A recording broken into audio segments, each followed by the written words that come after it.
your key and me rolling on. 'Cause a long day's run can be short on fun without your key to help me along. So, hi guys. Unfortunately, when I made this last video, I didn't realise that the microphone it disconnected itself, and I didn't realise. So, I'm afraid I've had to go the whole video with a voiceover. So what I'm doing here is I'm just showing you the parts that come with issue 74.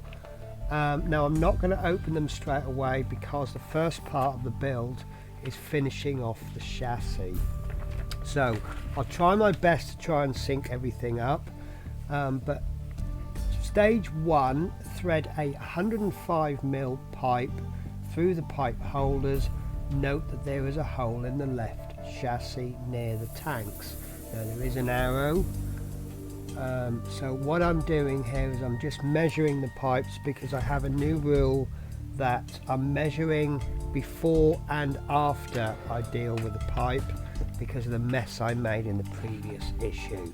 So what I now need to do is turn it over, and I'm going to be threading the pipes through.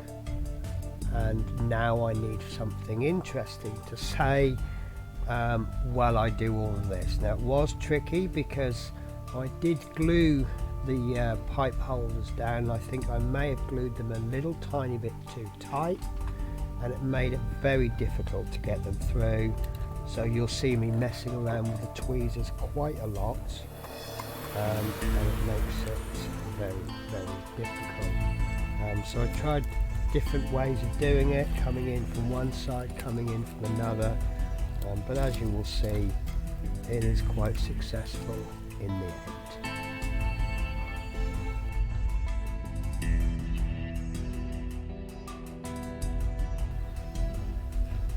So actually, while I'm doing that, it's probably easier if I just describe the steps, and then if there's any leftover space, I'll just put a little backing track. So step 2 is to glue the end of the 105mm pipe into the hole in the left chassis.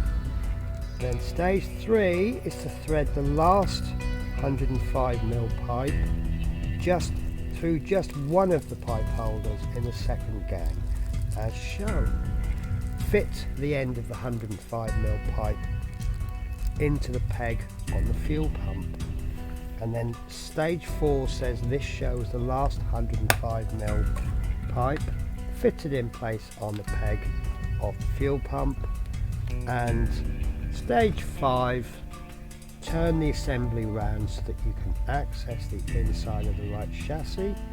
The ends of the 105mm pipes fitted in the previous steps. It fit into the 2 free connectors where pipes were fitted at the end of the previous issue. The connectors correspond with the positions where the 105mm pipes were fitted in step 12 in issue 73, and in the magazine there is diagram, there are arrows.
Okay, so those pipes are in quite successfully. Then we move on to steps 6, 7, 8 and 9, and we need to thread the distributor rod along the right hand side of the engine so that it is between the mudguard bracket and the oil pipe.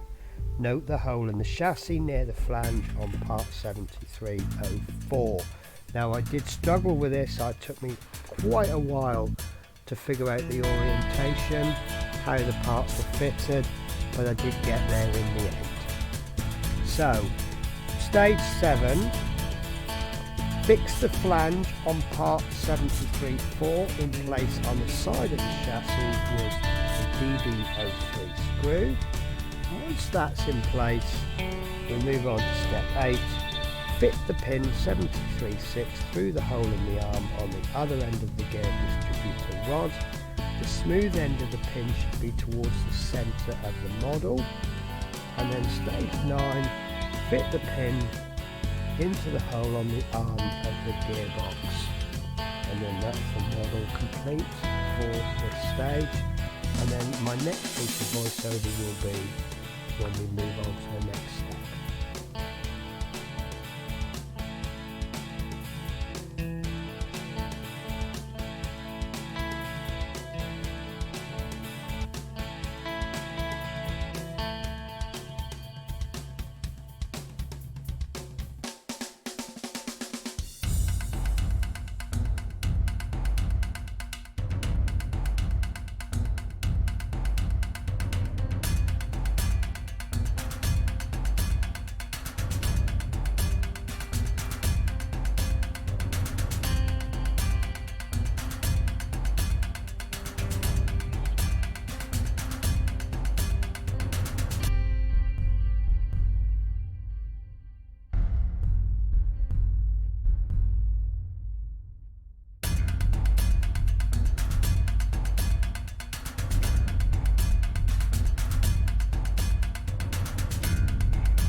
Okay, so this is the second half of the build.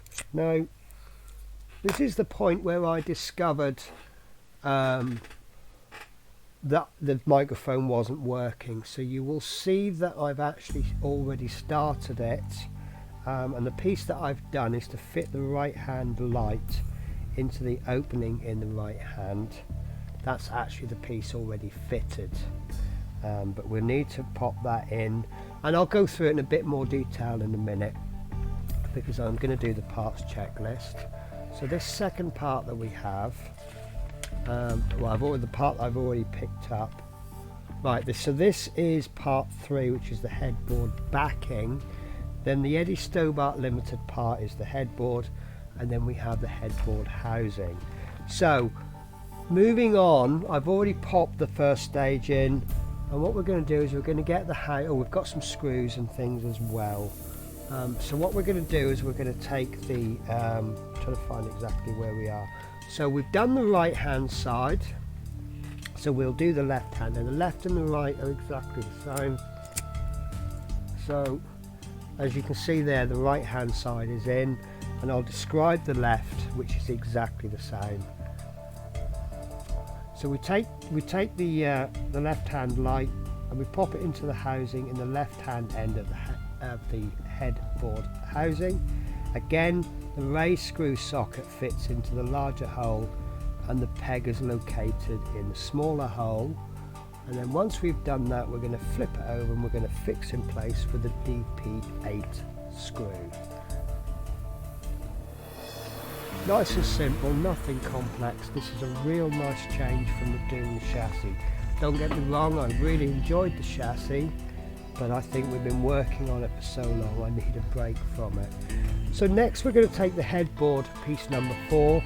We're going to pop it into the headboard housing, making sure it is the right way up. On the back of that housing there is an arrow pointing up, but look at that, do you really need it? So then on to stage 6, fit the headboard backing into the housing so that it holds the headboard 74.4 in place. Screw sockets at the end of part 74.3 align with the sockets, and then we'll fix that in place with a DP7 screw at each end, and that will be the whole issue finished.